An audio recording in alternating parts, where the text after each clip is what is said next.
Ceci est un livre audio autogénéré par Google. Livre Les Futurs. Par Conte de Auguste Villiers de l'Isle-Adam. Livre premier, Monsieur Edison. 1. Menlo Park. Le jardin était taillé comme une belle femme. Étendue, et sommeillant voluptueusement. Et fermant les paupières aux cieux ouverts. Les champs de l'azur du ciel étaient rassemblés correctement. Dans un cercle orné des fleurs de la lumière. Les iris et les rondes étincelles de rosée, qui pendaient à leurs feuilles azurées, apparaissaient comme des étoiles clignotantes qui pétillent dans le bleu du soir. Gilles Fletcher. À 25 lieues de New York, au centre d'un réseau de fils électriques, apparaît une habitation qu'entourent de profonds jardins solitaires. La façade regarde une riche pelouse traversée d'allées sablées, qui conduit à une sorte de grand pavillon isolé. Au sud et à l'ouest, deux longues avenues de très vieux arbres projettent leurs ombrages supérieurs vers ce pavillon. C'est le numéro 1 de la cité de Menlo Park. Là demeure Thomas Alva Edison, l'homme qui a fait prisonnier l'écho. Edison est un homme de 42 ans. Sa physionomie rappelait il y a quelques années, d'une manière frappante, celle d'un illustre Français, Gustave Doré. C'était presque le visage de l'artiste traduit en un visage de savant. Aptitudes congénères, applications différentes. Mystérieux jumeaux. À quel âge se ressemblèrent-ils tout à fait? Jamais peut-être. Leurs deux photographies d'alors, fondues au stéréoscope, éveillent cette impression intellectuelle que certaines effigies de race supérieure ne se réalisent pleinement que sous une monnaie de figures, éparse dans l'humanité. Quant au visage d'Edison, il offre, confronté avec d'anciennes estampes, une vivante reproduction de la médaille syracusaine d'Archimède.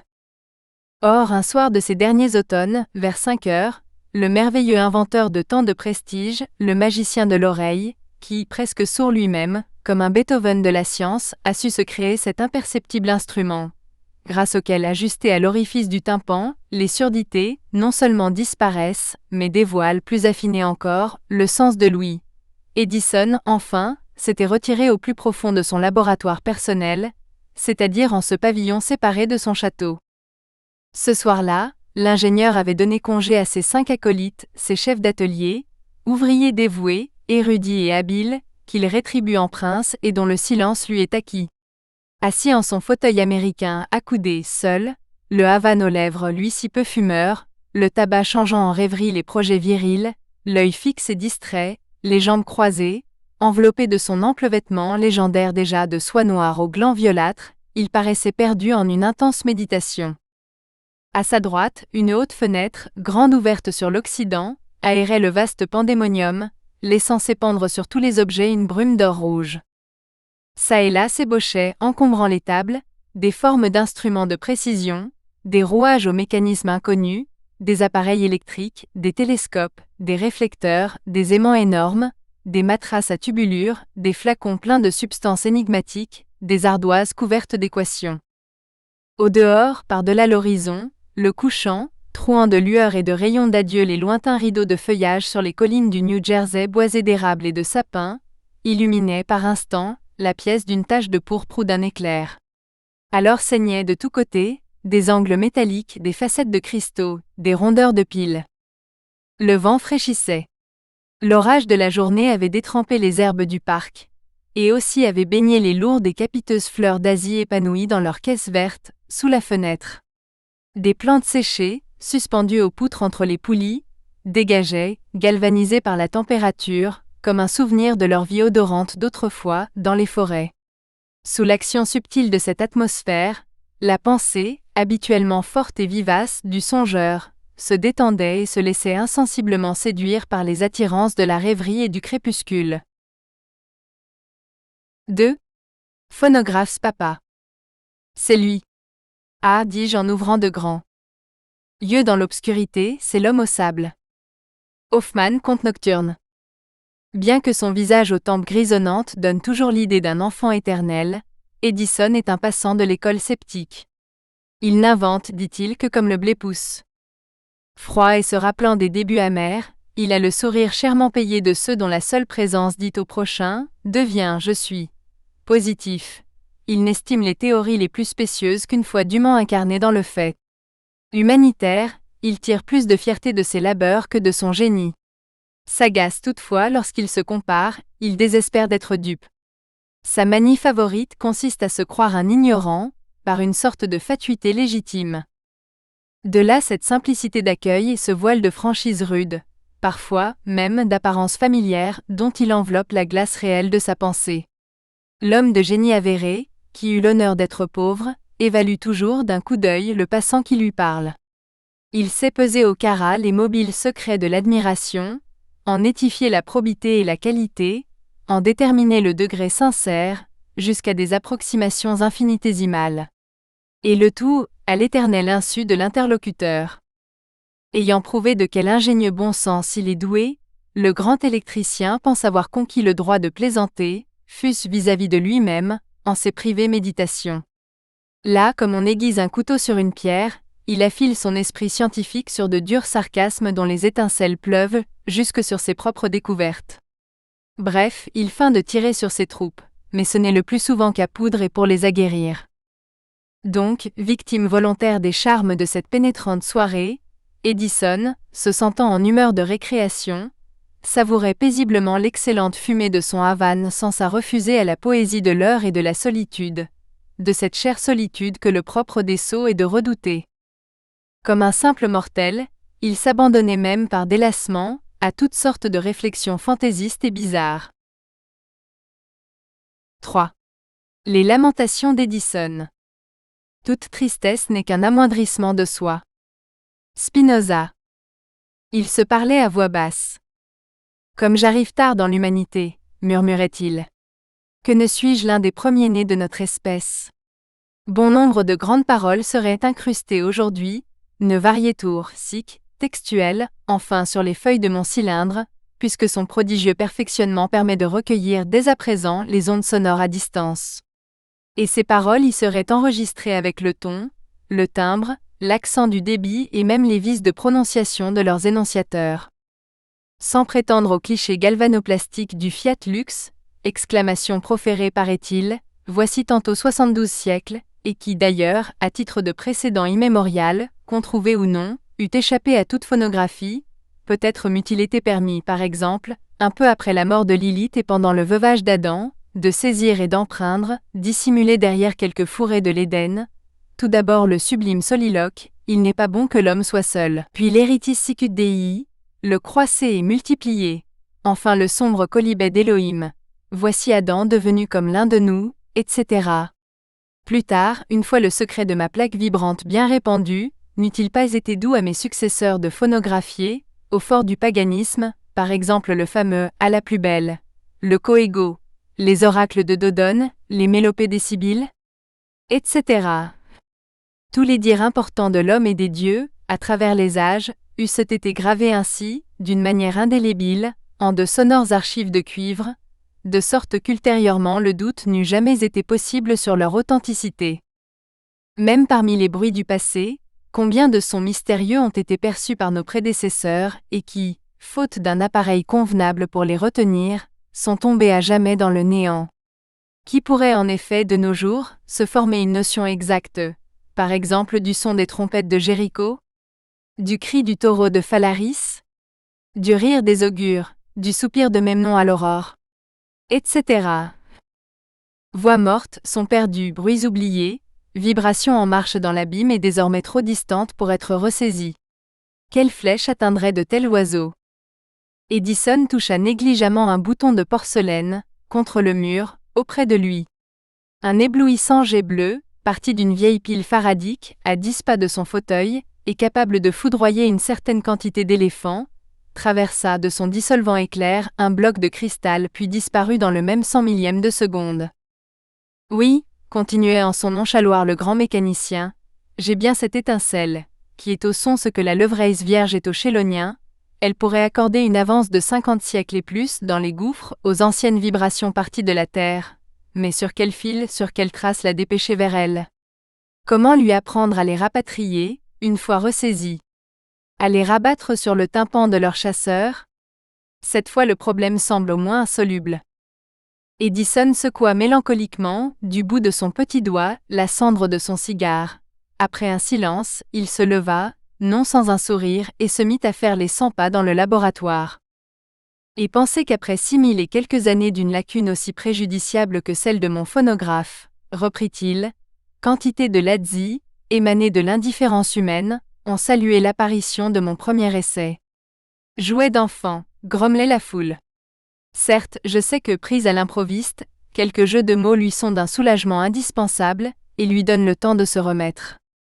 Cependant, à sa place, en fait de jeux de mots, je me fusse du moins efforcé d'en parfaire quelques-uns d'un aloi supérieur à celui des grossiers calembours qu'elle n'a pas rougi de risquer à mon sujet.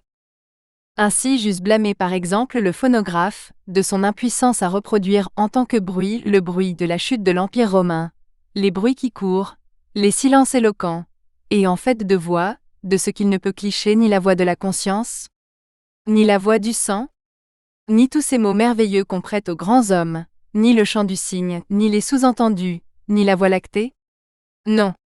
Ah, je vais trop loin, seulement pour satisfaire mes semblables, je sens bien qu'il faut que j'invente un instrument qui répète avant même qu'on ait parlé, ou qui, si l'expérimentateur lui souffle « Bonjour monsieur », réponde « Merci, comment vous portez-vous » ou qui, s'il arrive qu'un oisif éternue dans l'auditoire, lui crie « À vos souhaits » ou « Dieu vous bénisse », etc.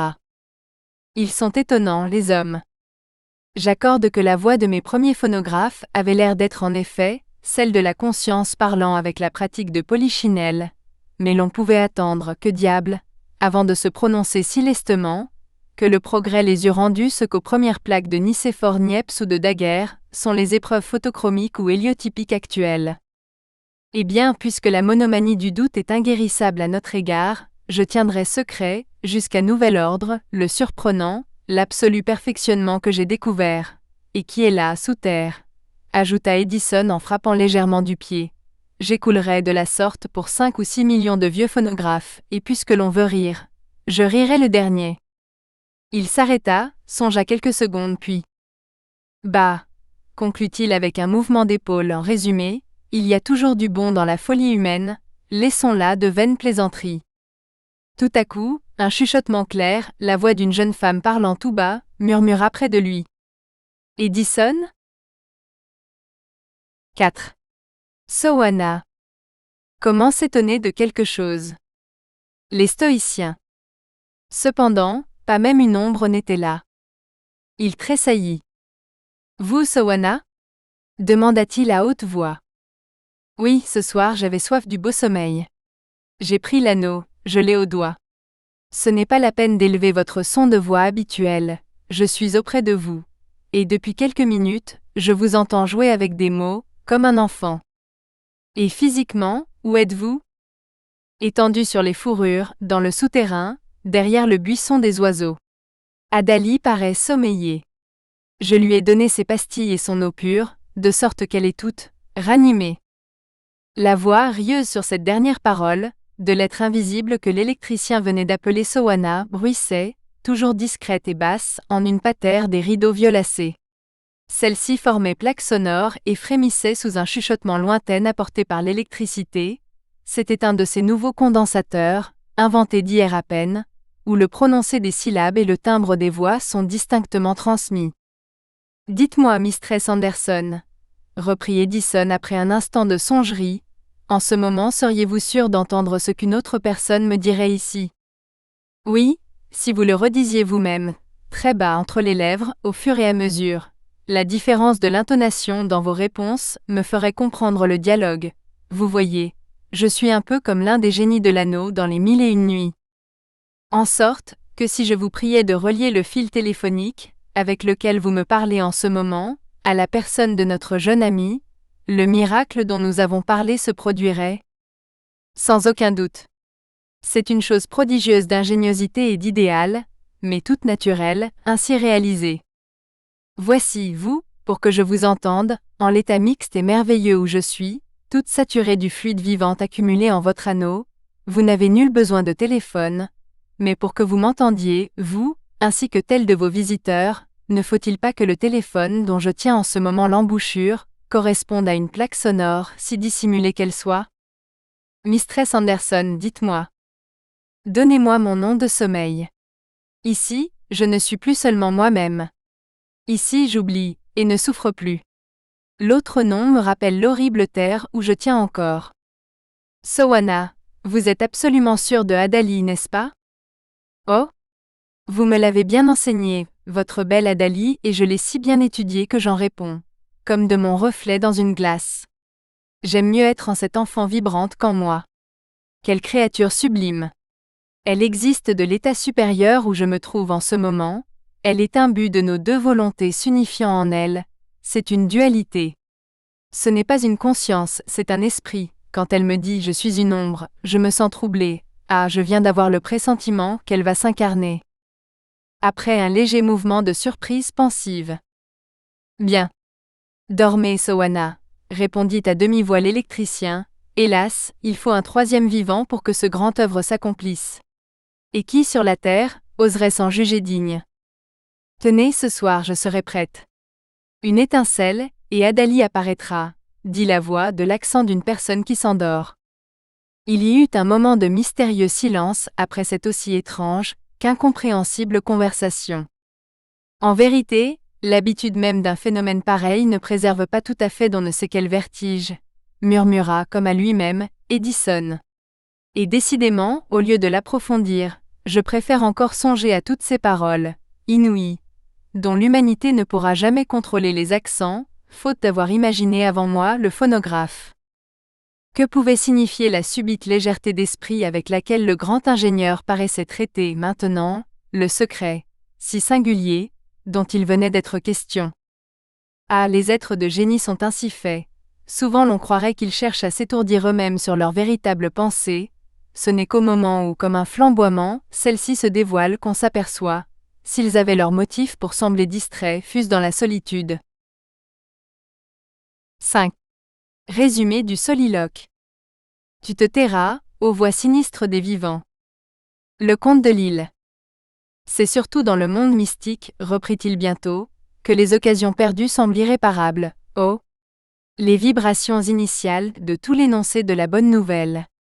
Le timbre archangélique de la salutation, dilué par les siècles dans les Angélus, le sermon sur la montagne, le salut maître. Salem, Rabboni, je crois, du jardin des Oliviers et le bruit du baiser de l'Icarios, l'ecce homo du tragique préfet, l'interrogatoire chez le prince des prêtres. Tout ce procès, enfin si judicieusement révisé de nos jours d'ailleurs, par ce subtil maître Dupin, président de l'Assemblée française, en un livre aussi disert qu'opportun, dans lequel l'illustre bâtonnier relève si savamment, au seul point de vue du droit de l'époque, et dans l'espèce, chaque vice de procédure, omission, étourderie, quiproquo et négligence dont Ponce Pilate, Caïphe et le fougueux Hérode Antipas se rendirent, juridiquement répréhensibles, au cours de cette affaire. L'électricien médita quelques instants sans parler. Il est à remarquer, reprit-il, que le Verbe divin semble avoir fait peu d'état des côtés extérieurs et tangibles de l'écriture et de la parole. Il n'écrivit qu'une seule fois et encore sur le sable. Sans doute n'estimait-il, dans la vibration du mot, que cet insaisissable au-delà, dont le magnétisme inspiré de la foi peut pénétrer un vocable dans l'instant où on le profère. Qui sait si le reste n'est pas de peu d'importance, en effet? Toujours est-il qu'il a permis seulement qu'on imprimât son évangile, et non qu'on le phonographiât. Cependant, au lieu de dire « lisez les saintes écritures », on eût dit « écoutez les vibrations sacrées », enfin il est trop tard. Les pas du professeur sonnaient sur les dalles, le crépuscule autour de lui s'approfondissait. Qu'ai-je à phonographier aujourd'hui sur la terre? Gémissait-il sarcastiquement. On pourrait en vérité croire que le destin n'a permis à mon instrument d'apparaître qu'au moment où rien de ce que dit l'homme ne semble plus guère valoir la peine d'être conservé. Après tout, que m'importe? Inventons, qu'importe le son de la voix, la bouche qui prononce, le siècle, la minute où telle idée s'est révélée, puisque toute pensée naît de siècle en siècle, que selon l'être qui la réfléchit. Ceux-là qui ne sauront jamais lire, auraient-ils su jamais entendre? Ce n'est pas d'entendre le son, mais l'en-dedans créateur de ces vibrations même, ces voiles, qui est l'essentiel. 6. Des bruits mystérieux. Que celui qui a des oreilles pour entendre, entende. Nouveau Testament. Ce disant, Edison alluma tranquillement un second cigare. Il ne faut donc pas s'exagérer le désastre, reprit-il en continuant sa promenade, et en fumant dans l'obscurité. S'il est regrettable en effet, que le son authentique et originel des paroles célèbres n'ait pas été retenu par le phonographe, je trouve, en y réfléchissant, qu'étendre ce regret jusqu'au bruit énigmatique ou mystérieux auquel je songeais tout à l'heure, serait un acte d'absurdité. Car ce n'est pas eux qui ont disparu, mais bien le caractère impressionnant dont ils étaient revêtus en est par Louis des Anciens, et qui, seul, en animait l'insignifiance intrinsèque. Donc ni jadis, ni de nos jours, il ne m'eût été possible de graver exactement des bruits dont la réalité dépend de l'auditeur. Mon mégaphone même, s'il peut augmenter la dimension pour ainsi dire, des oreilles humaines, ce qui est déjà un immense progrès scientifiquement parlant, ne saurait toutefois augmenter la valeur de ceux qui écoutent en ces mêmes oreilles. Quand bien même j'arriverais à faire flotter au vent les pavillons auriculaires de mes semblables, l'esprit d'analyse ayant aboli dans le tympan des existeurs modernes, le sens intime de ces rumeurs du passé, sens qui en constituait encore un coup la véritable réalité, j'eusse eu beau cliché, en d'autres âges, leurs vibrations, celles-ci ne représenteraient plus aujourd'hui sur mon appareil que des sons morts, en un mot que des bruits autres qu'ils furent, et que leurs étiquettes phonographiques les prétendraient être, puisque c'est en nous que s'est fait le silence. C'est pendant que ces bruits étaient encore mystérieux, qu'il eût été vraiment intéressant d'essayer d'en rendre le mystère transportable sur une machine, en l'y fixant pour de longs siècles. Et encore que dis-je là ? Murmura soudainement l'électricien, j'oublie qu'une réciprocité d'action est la condition essentielle de toute réalité. Donc, au fond, l'on peut affirmer que les murailles seules de la ville de Jéricho entendirent le son des trompettes de Josué, puisque seules elles avaient qualité pour cela, mais que ni l'armée d'Israël, ni les assiégés chananéens ne distinguèrent en ce son rien d'anormal, ce qui revient à dire qu'au fond personne ne les a jamais entendus. Une comparaison, si je place, voyons, la Joconde de Léonard de Vinci devant les prunelles d'un pony ou d'un cafre, ou même de certains bourgeois de toute nationalité, quelque puissantes que soient les loupes ou les lentilles à l'aide desquelles j'augmenterai les forces de la vue chez ces naturels, parviendrai-je jamais à leur faire voir c'est eux qu'ils regarderont. D'où je conclus qu'il en est des bruits comme des voix, et des voix comme des signes, et que nul n'a droit de rien regretter de nos jours. D'ailleurs, s'il n'est plus de bruit surnaturel, je puis par compensation en enregistrer d'assez importants comme le bruit de l'avalanche, du Niagara, de la bourse, d'une éruption, des canons de plusieurs tonnes, d'une tempête, d'une multitude, du tonnerre, du vent, de la houle, d'une bataille, etc. Une réflexion suspendit ici la nomenclature d'Edison.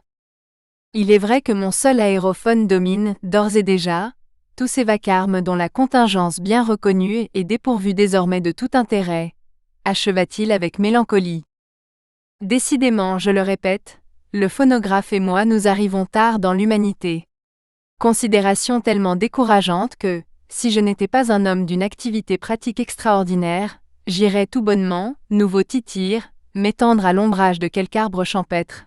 Là, l'oreille appliquée au récepteur de mon microphone, je laisserais couler les jours en écoutant l'herbe pousser pour me distraire, tout en me disant in petto, qu'un Dieu des plus probables m'a fait ses loisirs. Edison en était là de sa rêverie, lorsqu'un coup de timbre, limpide et sonore, fit tressaillir les ombres autour de lui. 7. Une dépêche. Prends garde, c'est. Je ne vois pas bien. Qu'il entre. LUBNER, le spectre. L'ingénieur abaissa le ressort d'un briquet à hydrogène, qui se trouvait plus près de lui que les allumoirs électriques. Le jet de gaz, au contact de la frêle éponge de platine, s'enflamma. Une veilleuse brilla, l'immense Capharnaüm s'éclaira subitement. Edison s'approcha d'un phonographe dont le porte-voix communiquait à un téléphone, et gratifia d'une chiquenaude le pas de vis de la plaque vibrante, car il dédaigne le plus possible de parler lui-même, excepté à lui-même. Eh bien qu'est-ce ? Que me veut-on ? Cria l'instrument dans le capuchon du téléphone, avec la voix d'Edison légèrement nuancée d'impatience. Est-ce vous, Martin ? Une voix forte répondit au milieu de la chambre, bien qu'on ne vît personne. Oui, c'est moi, monsieur Edison. Je suis à New York, dans votre chambre de Broadway. Je vous transmets une dépêche reçue ici, pour vous, il y a 2 minutes. La voix provenait d'un appareil de condensation perfectionné, non divulgué encore, sorte de petite boule polyèdre suspendue à un fil inducteur qui tombait du plafond. Edison détourna le regard vers le récepteur d'une réduction Morse, fixé sur un socle auprès du phonographe. Un carré de papier télégraphique s'y trouvait ajusté. Un frémissement imperceptible, un murmure d'esprit en voyage, agita le double fil correspondant. L'électricien étendit la main, le papier sauta hors de son alvéole de métal, la dépêche suivante, qu'Edison approcha de la lampe, s'y étant brusquement imprimée. New York Broadway pour Menlo Park numéro 1-8. 1. 83.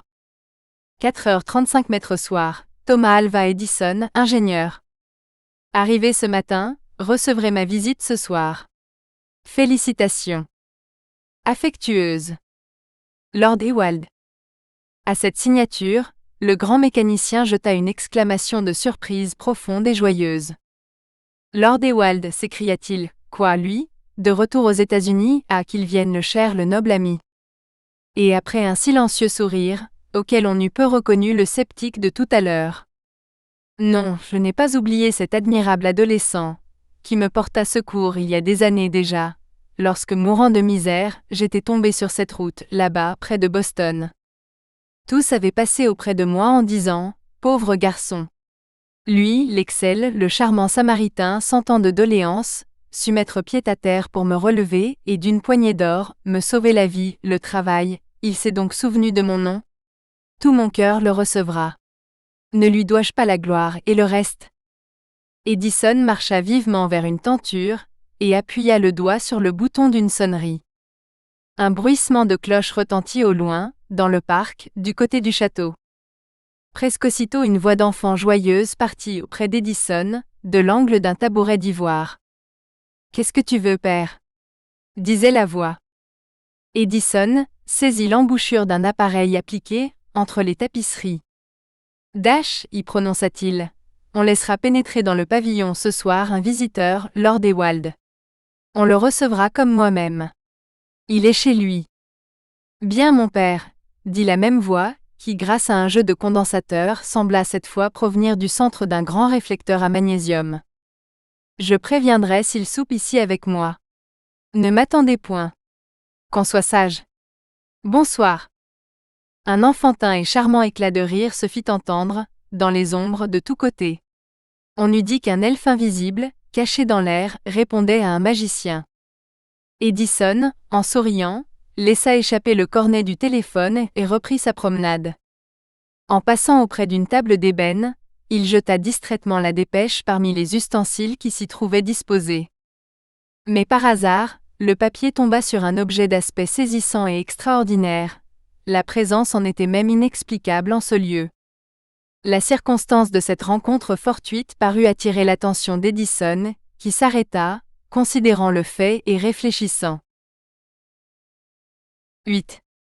Le songeur touche un objet de songe. Pourquoi pas? Devise des temps modernes.